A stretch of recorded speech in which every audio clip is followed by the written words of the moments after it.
ஓம் சாந்தி. தன்னை அர்ச்சிக்க தான் இருந்தானே என்ற இந்த நிகழ்வில் தேக அபிமானமற்ற தேகி அபிமானியாக நான் இருக்கின்றேன் என்ற ஒரு நினைவின் மூலமாக எவ்வளவு லாபங்களை பெறுகின்றோம். தேகி அபிமானியினுடைய அடையாளங்கள் என்ன, அதற்கான புருஷார்த்தங்கள் என்ன என்பதற்கு பதிலாக தேக அபிமானி என்றால் யார், எதை நாம் தேக அபிமானம் என்று கூறுகின்றோம், இதை நாம் புரிஞ்சுக்கணும்.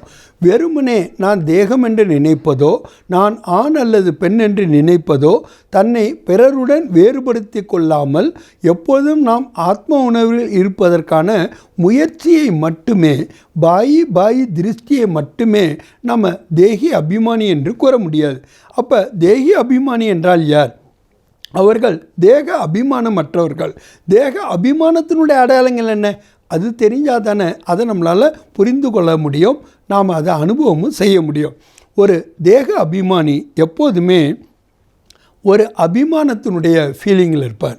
யார் அபிமானத்தினுடைய ஃபீலிங்கில் இருப்பாங்களோ அவங்க தான் அவமானம் என்பதை கூட ஃபீல் பண்ணுவாங்க. எப்போயாவது நாம் இன்சல்ட்டடாக ஃபீல் பண்ணுறோம் அப்படின்னாலே என்ன அர்த்தம் அப்படின்னா தேக அபிமானத்தில் இருக்கோன்னு அர்த்தம். அதே மாதிரி அடம்பிடித்தல், இது தேக அபிமானுடைய குடமே கிடையாது. தேக அபிமானத்தில் இருக்கவங்க தான் அடம் பிடிப்பாங்க, சித்தம் பண்ணுவாங்க, சித்து கர்ணா, அதே மாதிரி ப்ரூஃப் பண்ண முயற்சி செய்வார்கள். அதே மாதிரி பாபா சொல்கிறாங்க, சில நேரத்தில் மனசு விட்டு ஒதுங்கி போகிறது, அதாவது விலகி இருத்தல், இது கூட தேகி அபிமானுடைய ஒரு ஸ்திதியே கிடையாது. மேலும் சோம்பேறித்தனமாகட்டும் அல்லது அலட்சியம் ஆகட்டும், இந்த அலட்சியம் கூட தேக அபிமானியினுடைய ஒரு அடையாளமாக இருக்கின்றது. ஆக எனக்கு ஒரு சோம்பேறித்தனம் வருகின்றது, அது எந்த சப்ஜெக்டாக இருந்தாலும் சரி, ஞானமோ யோகமோ தாரணையோ சேவையோ, நான் ஏதோ ஒரு சேவை பாபா எனக்கு கொடுக்கும்போது நான் சாக்கு போக்கு சொல்லுகின்றேன் அப்படின்னாலே என்ன அர்த்தம்? நான் தேக அபிமானத்தில் இருக்கனே தவிர தேகி அபிமானி அல்ல என்பதை நாம் புரிந்து கொள்ள வேண்டும். ஏன்னா இந்த வேறுபாடை நாம் எந்த அளவுக்கு தெளிவாக கிளியராக நம்ம புத்தியில் வைத்திருக்கின்றோமோ அதற்கு ஏற்ப தான் நம்ம ஆத்மா அபிமானியினுடைய பயிற்சியை கூட நம்மளால் செய்ய முடியும், அதற்கான முயற்சியில் கூட நம்மளால் ஈடுபட முடியும். அதே மாதிரி எல்லாத்தோட முக்கியமானது பாபா சொல்கிறார், அழுதல். அழுகிறது என்பது தேகி அபிமானுடைய ஸ்திதியே கிடையாது. பாபா சொல்கிறாங்க, அழுகிறவங்க ரெண்டு பேர் தான். ஒன்று விதவை, இன்னொன்று அனாதை. தாய் தந்தையற்ற குழந்தைகள் தான், அனாதைகள் தான் அழுவாங்க.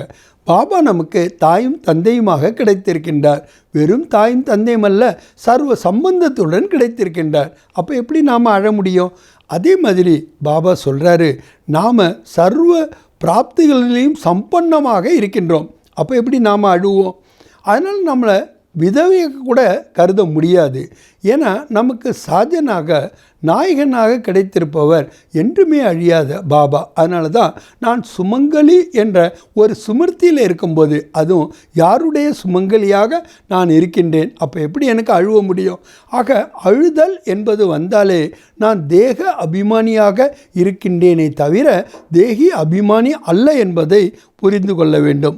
அதே மாதிரி எப்பொழுதுமே நாம் மலர்ந்த முகத்தோடு தான் இருக்கணும். அதுக்கு பதிலாக எப்போ நம்ம சிடுமூஞ்சி தனமாக இருக்கின்றோம் அல்லது சிடுசிடுப்பாக நாம் நடந்து கொள்கின்றோம் என்றாலே நம்ம ஆத்மா அபிமானி என்று கூற முடியாது. பாபா சொல்கிறாங்க, சில நேரத்தில் நீங்கள் மூட் ஆஃப் ஆகிடுறீங்க, அது ரொம்ப சர்வ சாதாரணமாக சொல்கிறீங்க, இன்றைக்கி என்னுடைய மூடு சரியில்லை, இன்றைக்கி நான் ஏதோ வேறு மூடில் இருக்கேன் அப்படின்னு சொல்கிறோம். ஆனால் பாபாவுனுடைய குழந்தைகள், பாபாவுனுடைய பாலனையில் இருக்கக்கூடிய குழந்தைகள், பாபாவுனுடைய பாக்கியத்தை அடைந்து கொண்டு இருக்கக்கூடியவர்கள் மூட் ஆஃப் என்ற வார்த்தையை பயன்படுத்தவே முடியாது.